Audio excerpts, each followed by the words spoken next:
Hey, it's Travis. I'm the Creative Arts Pastor here at FCC in Santa Maria, California. Today we're going to talk through our stems rig, the hardware and the software that we're using, and a little bit about how we use it.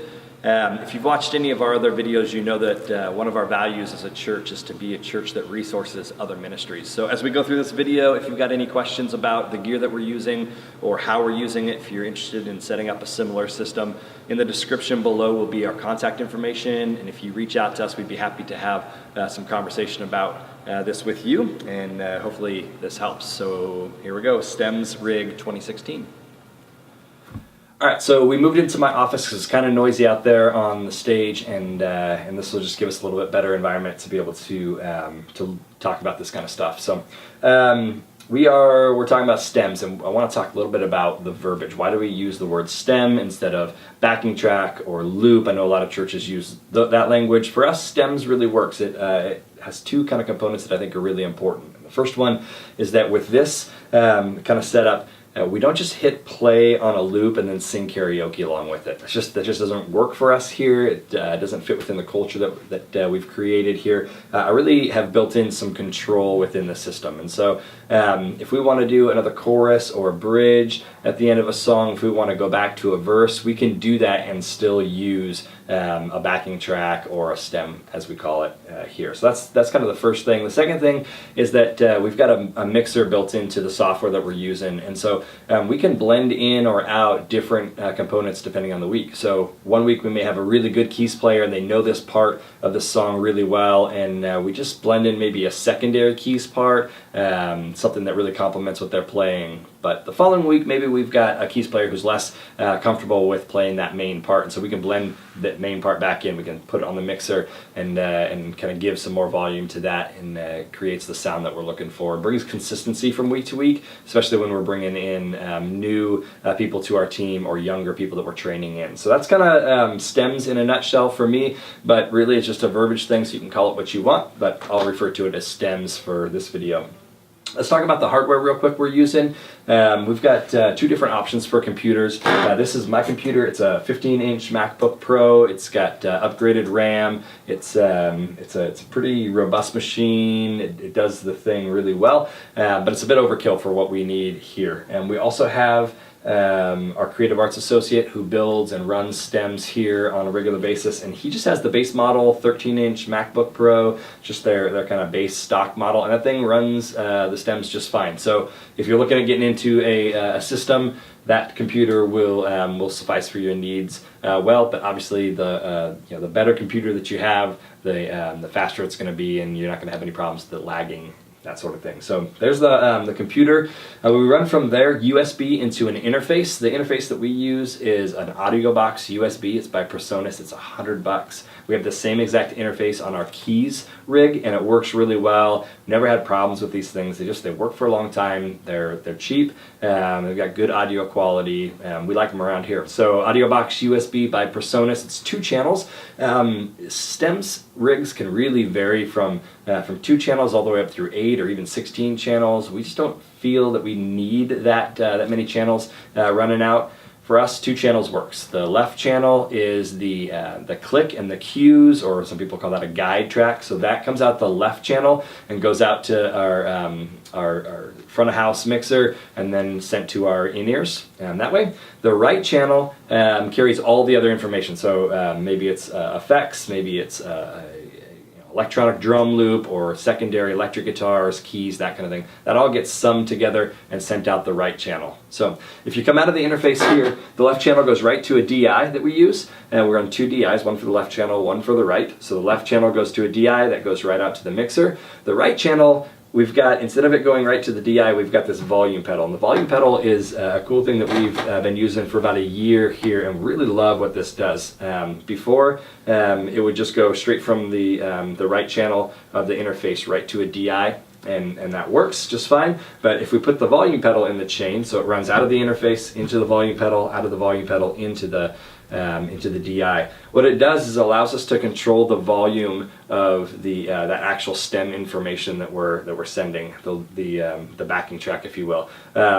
So if we get to the end of a song and we want that thing to fade out on an outro, we can just blend that thing back down in. Or if we get off from the from the stem, then we can just turn it off, and so that is kind of a nice thing. The other thing is we don't always run a full-on stem for every single song that's got drums and percussion and bass and all the synth information. Sometimes all we're using is just a pad, sometimes a click track in a pad, and this allows us to blend that pad in and out. So we really do use this system as one of our instruments on stage, not just something that we have to play along with, if that makes sense to you. So this allows us to blend the pad in or out. Maybe it gets to a bridge, we want to put a little more pad in, but we get to a verse and we don't want that pad in at all. We can just blend that down with the volume pedal. So that's kind of a nice deal.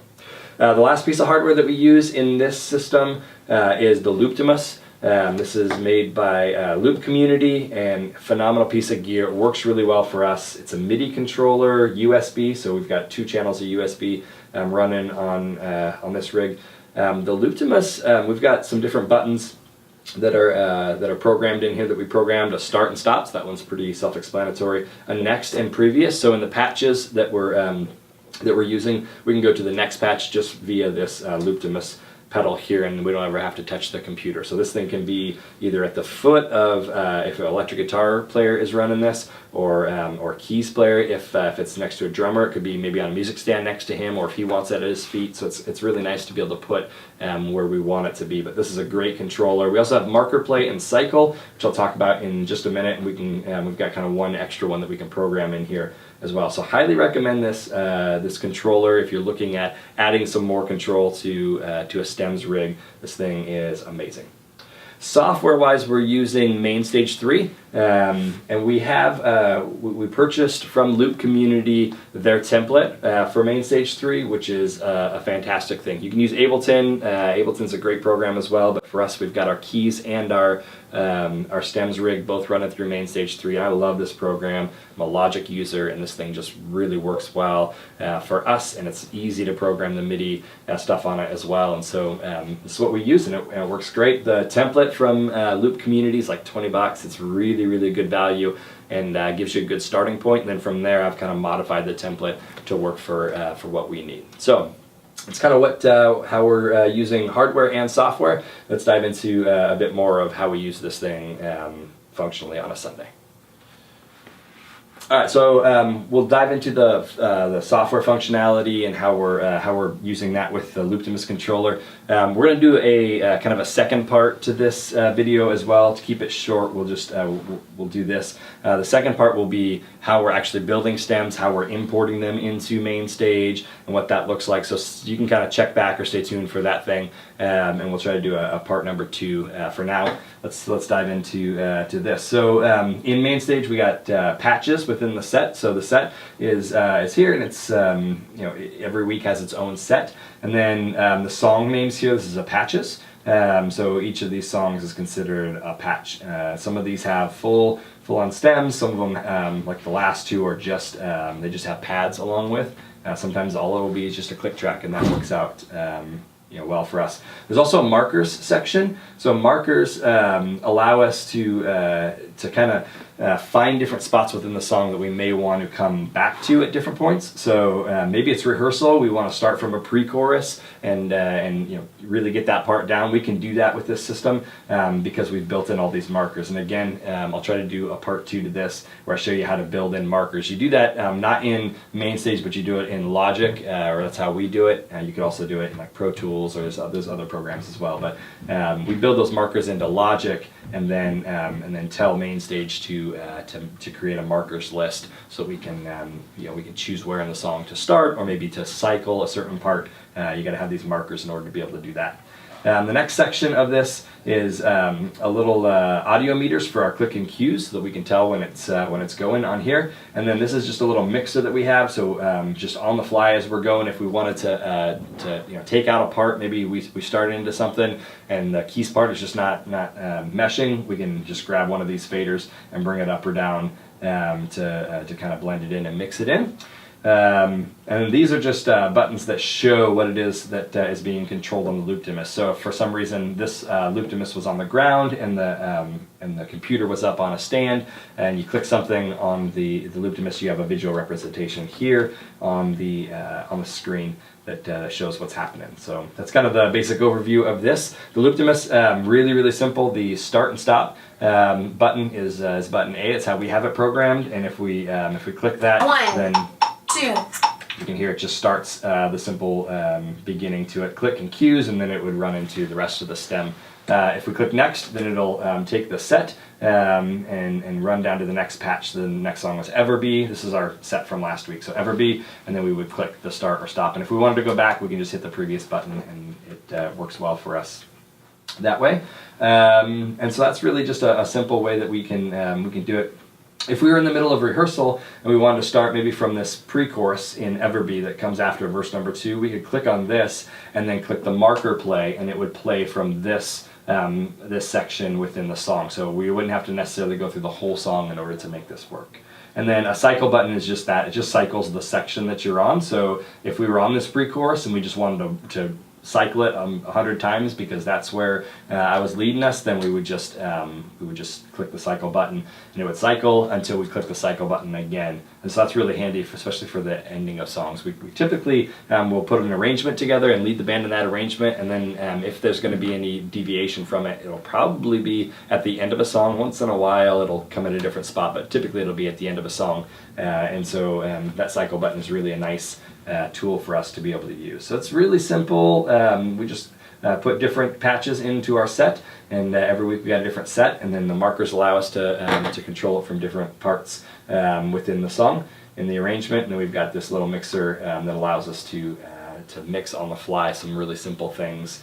And yeah, it's kind of a simple, quick overview of how we're using this. We either have our drummer run our stems for the week, or we'll have our creative arts associate Andrew run this. He plays electric guitar as one of our worship leaders, but maybe on a week that he's not leading worship, maybe he's working as the music director, then we'll have him run this, and he'll just put the loop dimus down next to his pedal board and be able to control it from there. So it kind of moves around the stage a little bit depending on what we need. It's a pretty mobile rig. All right, so this is what works for us. The hardware and the software that we use, there's a ton of different options with all of that. There's a bunch of different interfaces and controllers, different softwares that you can use. For us, this is simple and it works. We try to pursue excellence in everything that we do, and so this is kind of the the thing that works within our budget, but still allows us to pursue that excellence as we lead worship here at FCC.